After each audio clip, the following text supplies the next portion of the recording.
Welcome to Shantha's cakes. இன்றைக்கி சாந்தாஸ் கேக்ஸில் எல்லோருக்கும் பிடிச்ச ரொம்ப ஈஸியாக செய்யக்கூடிய, ரொம்ப சீப்பாக செய்யக்கூடிய, பெரியவங்கள்லேருந்து குழந்தைகள் வரையில் எல்லோரும் விரும்பி சாப்பிடக்கூடிய ஒரு ரெசிபி நான் செய்ய போகிறேன். ஐஸ்கிரீம். அதாவது ஐஸ்கிரீம் எதனால் நீங்கள் சாந்தாஸ் கேக்ஸில் செய்கிறீங்கன்னு பலர் கேட்கலாம். பட் நிறைய பேர் என்கிட்ட கேட்குறது என்னென்னா, அந்த கேக் ரெசிபி செய்கிறதோடையே சேர்த்து நீங்கள் புடிங்ஸ், டிசர்ட்ஸ் எல்லாம் செய்தீங்கன்னா நல்லாயிருக்கும்னு கேட்டிருக்காங்க. ஸோ அந்த ஒரு tin condensed milk and 600 ml fresh cream, அதாவது திக்கன் க்ரீம் உபயோகப்படுத்துங்க.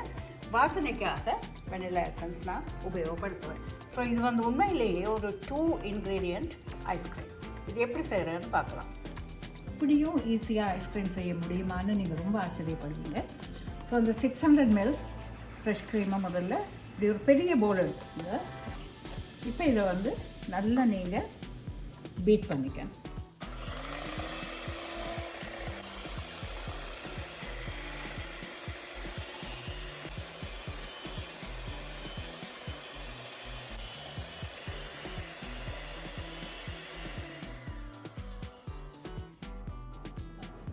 பாருங்கள், நல்லா இதை பீட் பண்ணிக்கணும். இந்த சைட்ஸில் எல்லாம் போய் தெரித்து அப்படியே அந்த பவுலில் அதை ஒட்டி இருக்கிற மாதிரி அந்த கன்சிஸ்டன்சிக்கு நீங்கள் பீட் பண்ணிக்கணும். இப்போ நீங்கள் இதில் கண்டென்ஸ் மில்கை சேர்க்கலாம்.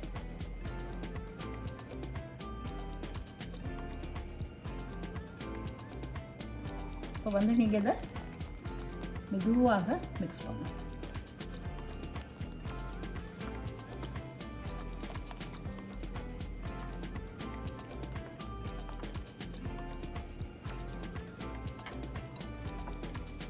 பாருங்கள், இது கட்டிகள் இல்லாமல் நல்லா இதை மிக்ஸ் பண்ணிக்கணும். இதுக்கு கொஞ்சம் வெனிலா எசன்ஸ் நீங்கள் உபயோகப்படுத்தலாம். வேறு ஸ்ட்ராபெரி அப்படி இல்லைன்னா பைனாப்பிள் என்ன எசன்ஸ் வேணுனாலும் நீங்கள் உபயோகப்படுத்தலாம். ஒரு 3/4 டீஸ்பூன் சேர்த்துருக்கேன்.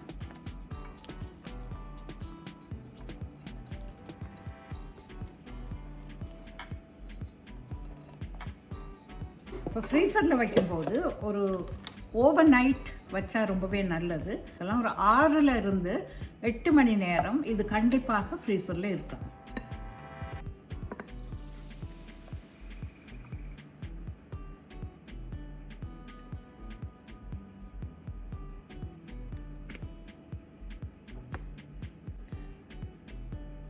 ஓகே, இதை அப்படியே நல்லா லெவல் பண்ணிவிட்டு நீங்கள் ஃப்ரீசரில் வச்சுக்கணும்.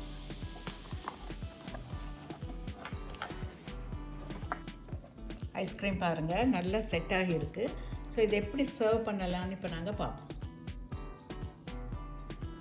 ஐஸ்கிரீம் ரொம்ப அருமையாக வந்திருக்கு. இது நான் இந்த கரண்ட்ஸ் வச்சு டெக்கரேட் பண்ணியிருக்கிறேன். இது நல்லாயிருக்கும். இந்த கண்ட்ராஸ்ட் ஒரு அளவு புளிப்பு அப்புறம் அந்த இனிப்போடு சேர்ந்து வரும்போது நல்லாயிருக்கும். இது என்னுடைய கார்டனில் இருந்து எடுத்த கிரேப்ஸ்லேருந்து காய வச்சு எடுத்தது. ஸோ இதை சர்வ் பண்ணுறப்ப இந்த கரண்ட்ஸ் அண்ட் வேஃபர்ஸ் இதோடு நீங்கள் சர்வ் பண்ணிங்கன்னா ரொம்ப சுவையாக இருக்கும். இந்த கரண்ட்ஸ் வேஃபர்ஸோடு சர்வ் பண்ணுறப்போ உண்மையாகவே எனக்கு என்னுடைய சைல்டுஹுட் மெமரிஸ் தான் வருது. ஏன்னா நாங்கள் மாத்தளையிலேருந்து கொழும்புக்கு ஒவ்வொரு டிசம்பர் ஹாலிடேஸ்க்கு நாங்கள் போவோம், கிறிஸ்மஸ் ஹாலிடேஸ்க்கு. அப்போ தாத்தா பாட்டி வீடு, மாமா வீடு எல்லா இடங்களுக்கும் நாங்கள் போய் அங்கே தங்கியிருப்போம். அவங்க எங்களை ஒவ்வொரு சண்டேயும் இந்த ஐஸ்கிரீம் ஷாப்புக்கு அழைச்சிட்டு போவாங்க.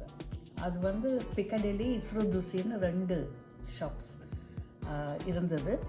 அப்போது இப்போ இருக்கான்னு எனக்கு தெரியலை. ஸோ அங்கே எப்போவுமே இப்படி கரண்ட்ஸ் அண்ட் வேஃபர்ஸோடு அவங்க ஐஸ்கிரீம் சர்வ் பண்ணுவாங்க. ரொம்ப சுவையாக இருக்கும். ஸோ இப்போ இது நான் பண்ணுறப்ப எனக்கு அந்த ஞாபகம் தான் வருது. ஐஸ்கிரீம் இப்போ விதமாக இருக்குது. கடைகளில் நீங்கள் போய் வாங்கலாம், ஆனால் விலை அதிகம்.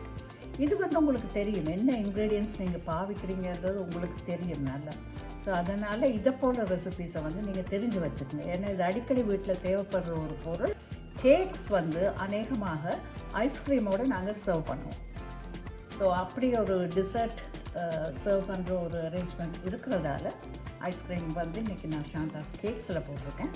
எல்லோரும் ட்ரை பண்ணுங்கள். சாந்தாஸ் கேக்ஸை சப்ஸ்கிரைப் பண்ணுங்கள். மீண்டும் இது போல் ஒரு அருமையான ரெசிபியோடு நான் உங்களை சந்திக்கிறேன்.